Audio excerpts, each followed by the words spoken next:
এবং দেখেন, এমন একটা সময় আজকে আমরা হেফাজত নিয়ে কথা বলছি, যেখানে গতকালকের রাতের ফলাফল যেটা হয়েছে বিজেপির সারা ভারতে 3-4টা স্টেট ছাড়া almost every state and union territory যেটা আছে সেখানে BJP has been taken over.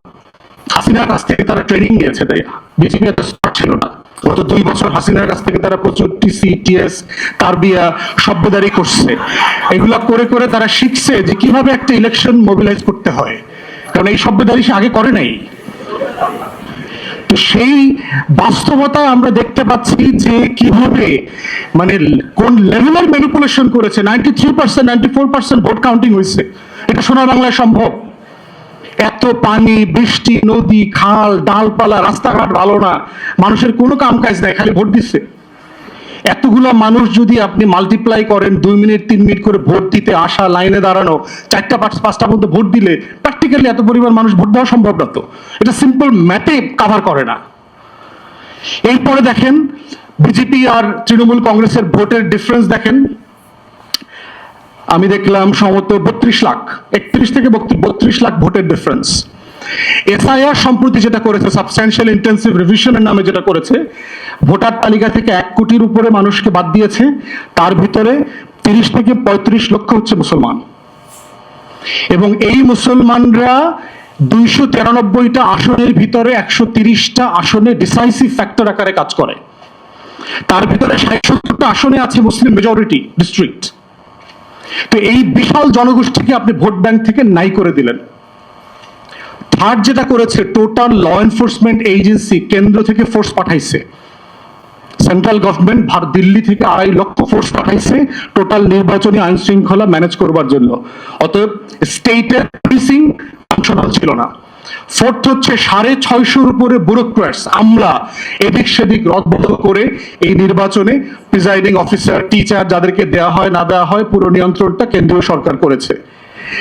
Exactly দেখেন, যদি 14, 18 এবং 24-এর 3টা পিএইচডি কোনো প্রধানমন্ত্রীর না থাকে, এই লেভেলে মোদীকে অ্যাডভাইস করার মতো এক্সপার্ট প্রশান্ত কুমারেরও নাই। এটা সিম্পলি প্র্যাকটিক্যাল না। এটার জন্য যে লেভেলের অভিজ্ঞতা দরকার নির্বাচন করার, এই অভিজ্ঞতা ভারত সরকার, ভারত রাষ্ট্রে আর কারো কোনোদিন ছিল না। এটা প্র্যাকটিক্যালি পসিবল না। এটা একমাত্র সম্ভব হয়েছে আমাদের মাননীয় পদচ্যুত পলাতক প্রধানমন্ত্রী দিল্লিতে থাকবার কারণে। তিনি সরাসরি ক্লাস নিতে পারতেছেন, যেটা অন্য কোনো ইউনিভার্সিটি থেকে মোদির পক্ষে এই ক্লাস নেওয়া, এটা শেখা তার পক্ষে সম্ভব না। ইউনিভার্সিটি অফ শেখ হাসিনা একমাত্র পসিবল যেখানে বিজেপি ইলেকশন পিএইচডি করে দেওয়া সম্ভব, আর কোন ইউনিভার্সিটি নাই। তাহলে এইটা শুধুমাত্র ইলেকশন মানে ইঞ্জিনিয়ারিং আকারে পড়লে চলবে না। এইটার জন্য দেখতে হবে যে আমার রাজনৈতিক প্রশ্ন এখানে কোন দল জিতেছে, এবং সবাই আলোচনা করতেছে বিজেপি জিতেছে এত সিট, ওই সিট, মমতা এত বছর ক্ষমতায় ছিল, ক্ষমতা হারাইছে, এই সেই। কিন্তু এর ভয়ঙ্কর দিক হচ্ছে যে হিটলারের নাৎসি বাহিনী আপনার সীমান্তে এসে পৌঁছে গেছে। And as a nation, you are in sleep. কোথাও কোনো তর্ক নাই। এখানে তো একটা ভয়ঙ্কর ঘটনা ঘটতেছে। এটা তো একটা দল না, বিজেপি, যেটা আমার আগের ভাই বলে গেছে। বিজেপি কিন্তু দল আকারে দেখবার সুযোগ নাই তো। It's not a political party, it's a fascist organisation. Hindutva আর টোটাল আইডিয়া সাভারকার, গোলওয়াকার, বালথাকারের লেখা পড়লে, বঙ্কিম, হিন্দু মহাসভা, শ্যামাপ্রসাদ মুখার্জি, এই টোটাল বলয়ের চিন্তা হচ্ছে নির্মূল, এক্সটারমিনেশন অফ দ্য আদার। অপরকে নির্মূল করে দেওয়া হচ্ছে তার পলিটিক্যাল আইডিওলজি, এবং সেই অপরটাকে মুসলিমস, ক্রিশ্চিয়ানস, যত মাইনরিটি আছে। এবং এক্স্যাক্টলি সেই ঘটনাগুলো ঘটবে গত 14 বছর, যেটা আপনারা কাশ্মীরের খবর আকারে পড়েছেন, উত্তরপ্রদেশের খবর আকারে পড়েছেন, অন্ধ্রপ্রদেশের সেই মুসলিম গরু ব্যবসায়ীকে ট্রাক থেকে নামায়া পিটায় মারা ফেলছে, এই গল্প শুনেছেন। আপনারা বারাণসীতে শুনেছেন, গুজরাটে শুনেছেন। সেই গল্পগুলো আজকে পশ্চিম বাংলায় শুনবেন, আপনার সীমান্তের কাছে। যেই রাষ্ট্র তার নিজের নাগরিক 9 পুরুষ 10 পুরুষ ধরে, ইভেন ধরেন নবাব পরিবার, সিরাজউদ্দৌলার যে পরিবারের সদস্যরা যারা এই দেশের শাসক ছিল, তাদেরকে ভোটার বানায় নাই, বলে কাগজ নাকি নাই। আমাকে হাসিনার কাগজ আছে, দেখেন ভাই, আওয়ামী লীগের লোকজন ক্রিকেট খেলে, জিমে যায়, এখন কাগজ আছে, খেলা থাকে কেমনে? তাহলে কাগজ যদি ইস্যু থাকে, তাহলে আমাদের মাননীয় সাবেক প্রধানমন্ত্রী তো কাগজপত্র নাই। তাহলে কাগজ প্রশ্নে আপনি কেন মুসলমানদেরকে শুধু ভোটারলেস করছেন? কারণ সে আদারকে এই ভারতের অংশ মনে করে না। তার যে অখণ্ড ভারতের আইডিয়া, হিন্দু, হিন্দি, হিন্দুত্ববাদ, এই হচ্ছে অখণ্ড ভারতের আইডিয়া। হিন্দু মাউন্টে যেটা হিন্দুকুশ মাউন্টেন আছে, সেখান থেকে শুরু করে একদম ইন্ডিয়ান ওশান পর্যন্ত, এর ভিতরে ডানে বামে যা আছে এর পুরোটা নাকি তাদের এক সময় ছিল। ব্রিটিশ স্কটিশ হিস্টোরিয়ান ছিল জেমস মিলারের হিস্ট্রি অফ ইন্ডিয়ার যে আইডিয়া, ম্যাক্স মুলারের যে হিন্দুইজমের আইডিয়া, এই আইডিয়াগুলোকে তখনকার কংগ্রেসের ডানপন্থী নেতারা, ভিকে গোলওয়াররা, এটা এইচডি গোলওয়ারকাররা এটা অ্যাডপ্ট করেছে। এবং তারা ওই সময়টাতে 1920s এবং 30s হিটলার নাৎসি পার্টি করে জার্মানি এবং ইউরোপে যেই মহোৎসব করছিল খুন হত্যার, তারা সেইটাকে অ্যাডপ্ট করেছে অ্যাজ অ্যান আইডিওলজি। তারা এটাকে পেশ করছে। আপনি যদি এই বিজেপির ইন্টেলেকচুয়ালদের লেখাগুলো পড়েন, তাহলে এইখানে বিজেপি এজ এ দল আকারে ক্ষমতায় আসে নাই তো, ইটস এ ফ্যাসিস্ট আইডিয়া আকারে ক্ষমতায় আসছে, যে তার নিজের রাষ্ট্রের নাগরিকদেরকে অপর মনে করে। যেভাবে আওয়ামী লীগ গত 17 বছর, আওয়ামী লীগ ছাড়া, শেখ পরিবার ছাড়া এখানে ঈশ্বরের দয়াপ্রাপ্ত, আশীর্বাদ প্রাপ্ত আর কোনো ক্ষমতায় যাবার আর কোনো লোক নাই। আওয়ামী লীগের লোকজন তাই মনে করে যে একমাত্র শেখ পরিবারই হচ্ছে ঈশ্বরের গিভেন প্রতিনিধি এই সোনার বাংলায়, তারা ছাড়া আর কেউ দেশ শাসন করতে পারবে না। বলছে না বিকল্পকে, মনে নাই আপনাদের? কারণ সে তো মনে করে যে শেখ হাসিনার লোকজন তো মনে করে ঈশ্বরের প্রতিনিধি। তো এক্স্যাক্টলি হিন্দুত্ববাদীরাও বিশ্বাস করে যে এই পুরো জিনিসটা শাসন করবার দায়, দায়িত্ব, অধিকার একমাত্র হচ্ছে হিন্দুর, যিনি এই আইডিয়াটা অফ হিন্দুইজম ধারণ করেন। অপর হচ্ছে তাকে চলে যেতে হবে, তারা বিদেশি। অথচ যারা করছেন, যারা সকল আরিয়ান, আর্য বলে নিজেদেরকে দাবি করছেন, তারা নিজেরাই তো কয়েক হাজার বছর থেকে দেশের বাইরে থেকে আসছেন, সেন্ট্রাল এশিয়া থেকে এসছেন, তারা নিজেরাই তো নেটিভ না। কিন্তু ফরেনার বানাচ্ছে হচ্ছে, বিদেশি বানাচ্ছে হচ্ছে মুসলমানদেরকে।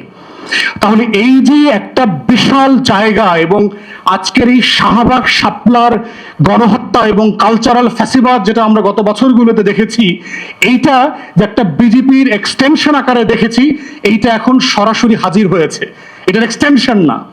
এবং দেখেন, এই টপিকে বাংলাদেশের কোনো সুশীলদের কোনো কনসার্ন গত 24 ঘন্টায় আমি দেখি নাই।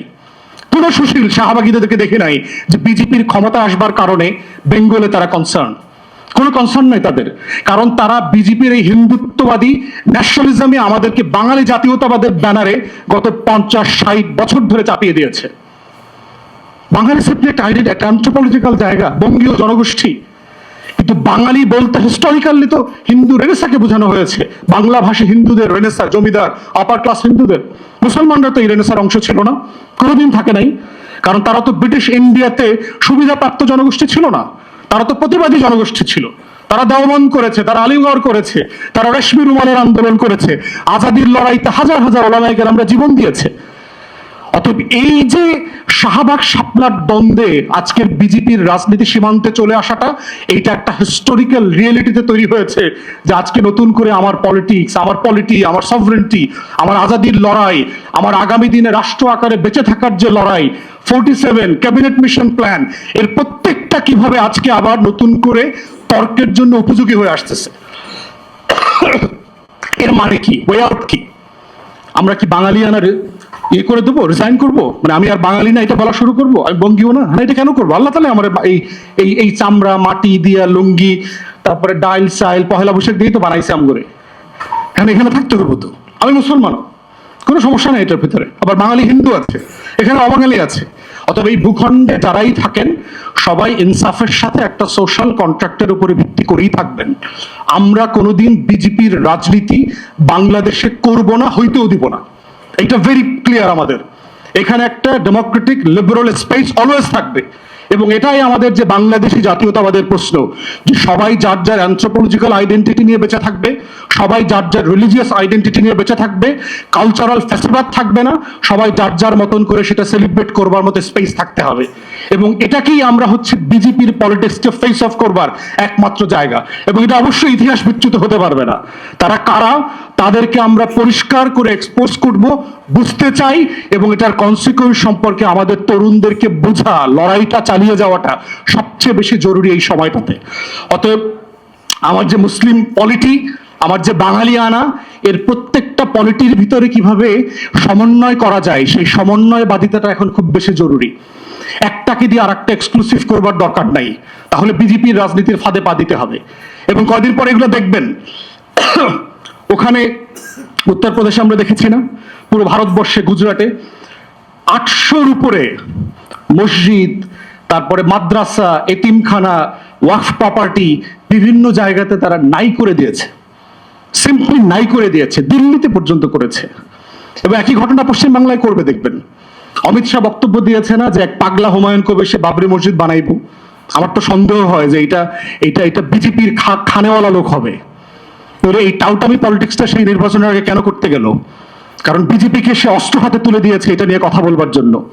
আদারওয়াইজ এটা আমি কোনো যৌক্তিক ব্যাখ্যা খুঁজে পাই না যে সে একটা বাবরি মসজিদ বানাবে, ইট আনতে কইলো, সেইটা নিয়ে আবার অমিত শাহ প্রত্যেকটা মিটিং এ বক্তব্য দিচ্ছে যে কোনো বাবরি মসজিদ বানাইতে দেওয়া হবে না বাংলাতে। আপনি বক্তব্য দেওয়ার সুযোগ করে দিলেন, কার পলিটিক্স করলেন সে? আপনি মুসলমানদের পলিটিক্স করলেন। এবং পশ্চিমবাংলায় প্রত্যেকটা মুসলমান দেখবেন এই হুজুরের দল, ওই হুজুরের দল, এই হুজুরের দল, কেউ কাউরে দেখতে পারে না। দিন শেষে এরা সবাই কি করতেছে? বিজেপির পলিটিক্স করতেছে। তো এক্স্যাক্টলি আমরাও দেখতে পাচ্ছি যে ওলামায়ে কেরাম এবং ডান বাংলাদেশপন্থী জনগোষ্ঠীর ভিতরে যে একতলাফি পার্থক্য আছে, রাজনৈতিক পার্থক্যগুলো আছে, সেগুলো যদি ইতিহাসের এই বড় ক্যানভাসে না দেখি, আমরা ডিল না করি, তাহলে দিন শেষে কিন্তু বিজেপির পলিটিক্সের রিয়াকশন এখানে তারাই তৈরি করবে, অস্থিতিশীলতা তৈরি করবে। আবার সেই শাহবাগ শাপলার বাইনারি তৈরি করে এখানে অস্থির রাজনীতি করবার চেষ্টা করবে। এবং এখানে ঘি ঢালবার জন্য বুদ্ধিজীবী আছে, গণমাধ্যম আছে, আওয়ামী লীগের লক্ষ লক্ষ টাউট বাটপাট দেশের শত্রু আছে, প্রচুর লোক আছে এখানে এই উপকরণে ঘি ঢালবার জন্য। তা আজকে এই জায়গা থেকে আমরা দেশবাসীকে আহ্বান করছি, বাংলাদেশ একটা ক্রিটিক্যাল টাইমে এখন চলে আসছে এবং এটা একটা অস্তিত্বের লড়াইয়ের প্রশ্ন হয়ে গেছে। হিস্ট্রির সাথে আমাদেরকে কানেক্ট করবা দরকার, পার্টিকুলারলি ইয়াংদের, এবং নতুন করে আমার রাজনীতি বিনির্মাণ করা দরকার। আমার শত শত বছরের লড়াইয়ের, আজাদির, ইনসাফের, ব্রিটিশ বিরোধী আন্দোলনের যে সংগ্রাম, এর প্রত্যেকটা ডটকে কানেক্ট করে আগামী দিনের রাজনীতি বিনির্মাণটা হচ্ছে এখন সবচেয়ে বড় আমাদের দায়িত্বের জায়গা। আসলে সবাই মিলে সেই দায়িত্বটা পালন করি।